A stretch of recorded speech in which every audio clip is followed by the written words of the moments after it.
How we doing, guys? Welcome to the preview and the predicted lineup. Arsenal against Liverpool. Absolutely massive game. Feels like we've got so many massive games already at this point of the season. We seem to have played virtually everybody. And this is going to be huge. And the implications as to what this could do with the title race, we cannot afford to lose. We cannot afford to go 7 points behind Liverpool.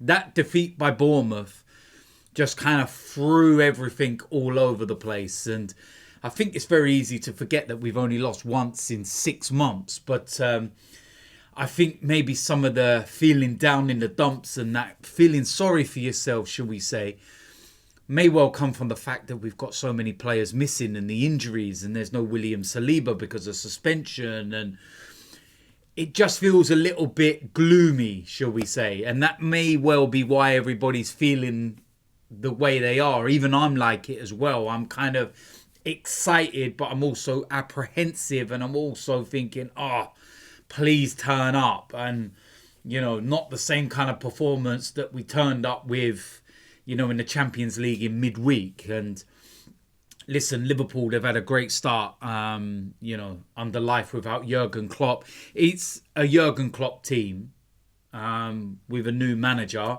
but he's still got to, deliver, and he is delivering at the moment.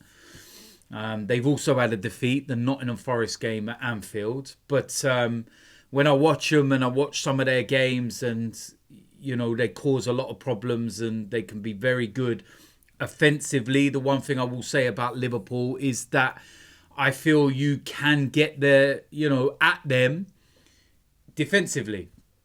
And yes, we're going to be worried defensively because of no William Saliba.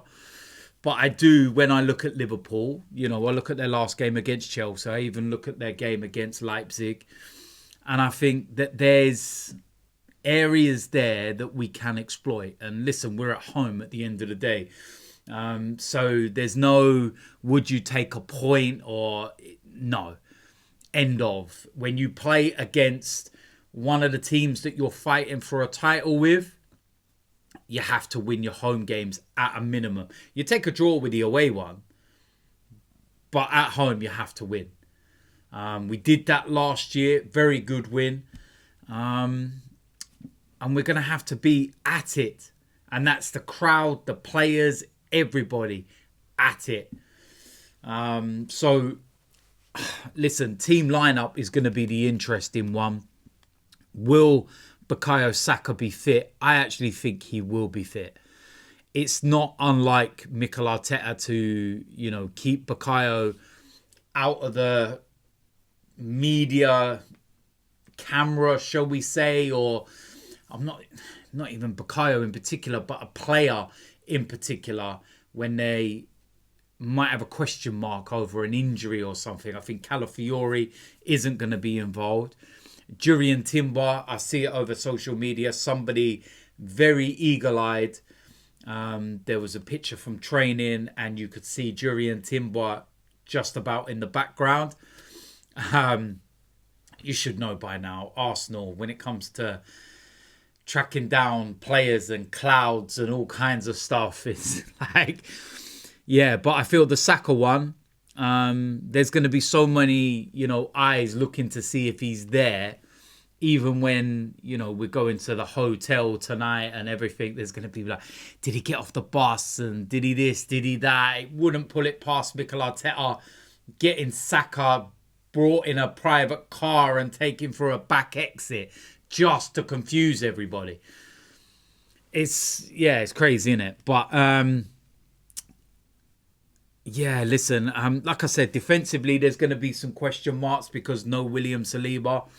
I think the only bonus is that even though there's no William Saliba, we know there's going to be no Rob Holding. There's none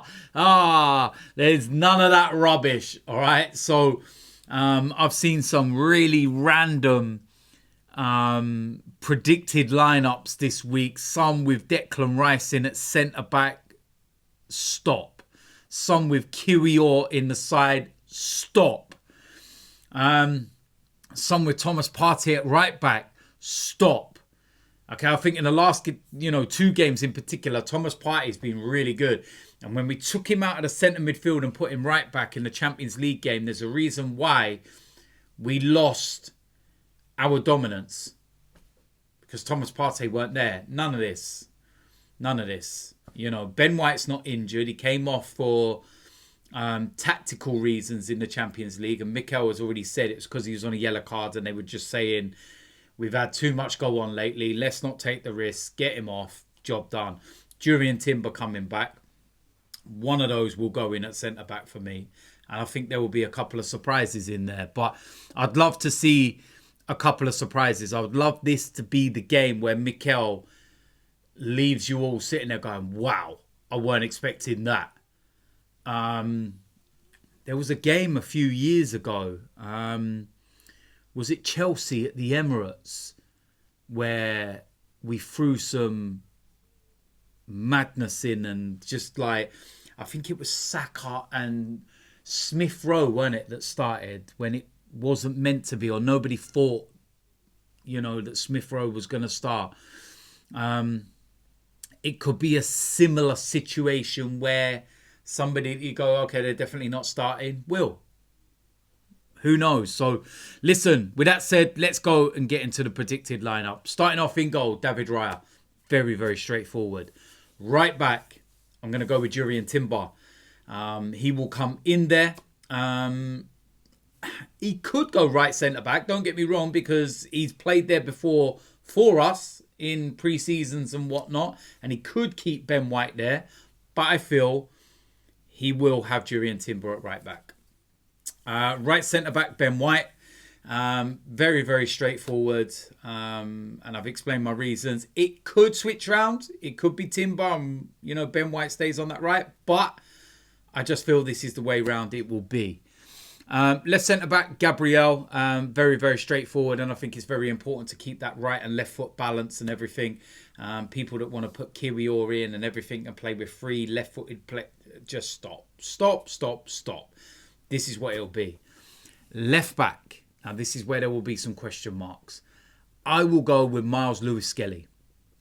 That's what I will go with. The fact that Mikel brought him on in the Champions League game in place of Calafiori at left back, when he had the likes of Kiwior and Zinchenko available, says a lot.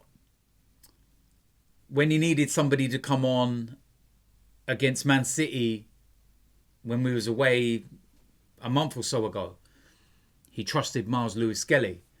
I feel this could be one of those that leaves you sitting there going, I wasn't expecting that, but I'd be happy with that. Whoever goes there is going to have a tough job against Mo Salah, but why not? Take the risk. That's what I would do anyway. Moving into the midfield, first of all, I'm going to have Thomas Partey. Keep him in there. Keep the control. Keep the tempo moving the way that it is. He's so important into that area, and I feel that he's really starting to step up and look more like the Thomas Partey we know. On the right-hand side, I'm going to go with Bukayo Saka. I do feel he will be fit, and I do feel he will play. That's what I think anyway. Next to him, I'm going to go with Ethan Nwaneri. I feel he will start. This could be the one where Arteta throws the curveball where we're not expecting it. We're expecting him to play against Bournemouth. We're expecting him to play against Shakhtar Donetsk. We're not expecting him to play against Liverpool. Bang. He could play against Liverpool. If he does, big opportunity. And if at the end of it, he fails and he doesn't do what all of us want him to do or expect him to do, we can say, well, at least we tried. At least Mikel had the balls to go and throw him in a game of this size. So that's what I'm going to go with. Next to him, Declan Rice. Straightforward. Don't need to say any more. On the left-hand side, Martinelli. Thought he had a really good game in the Champions League. Very, very dangerous. And for as good as Trent Alexander-Arnold is in the final third in his deliveries, suspect defensively. And Martinelli has got the beating of him all day long. It's as simple as that. Up front as the main striker, I'm going to go with Kai Havertz. Very straightforward.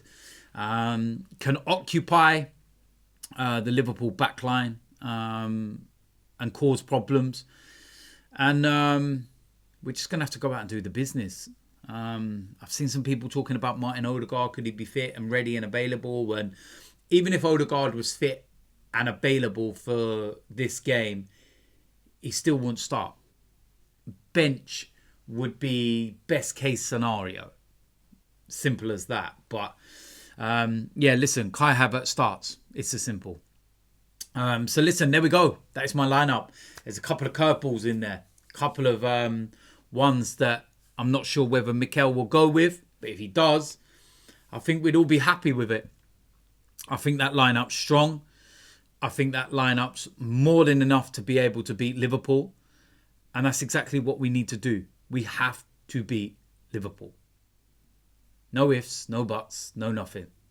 No draws, just win. I don't care how we win.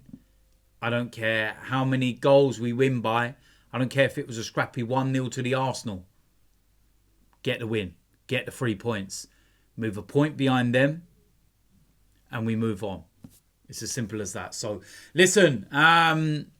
Let me know in the comment section what you think about that lineup. Do you agree or disagree? If you're new around here, hit the subscribe button. Smash a like on this video. And I will see you a lot soon. I'm out of here.